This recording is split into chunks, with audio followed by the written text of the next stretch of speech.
একটু খেয়াল করে শুনেন। নবীজি সাল্লাল্লাহু আলাইহি ওয়াসাল্লাম শিশুদের 5টি অভ্যাসকে বড্ড ভালোবাসতেন।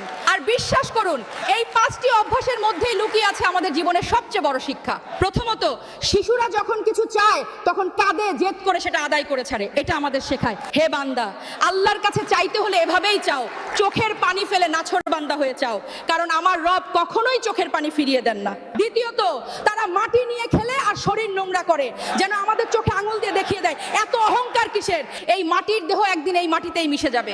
তৃতীয়ত, তারা ঝগড়া করে ঠিকই, কিন্তু পরক্ষণেই সব ভুলে আবার গলাগলি করে।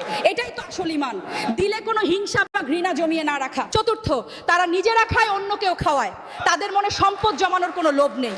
ইস, আমরাও যদি বুঝতাম বিলিয়ে দিলেই রিজিক বাড়ে, কমে না। আর শেষটি হলো, তারা অনেক কষ্ট করে মাটির ঘর বানায়, আবার নিজেই ভেঙে ফেলে, যেন আমাদের মনে করিয়ে দেয় এই দুনিয়া নশ্বর সাজানো সব সংসার একদিন ভেঙে যাবে।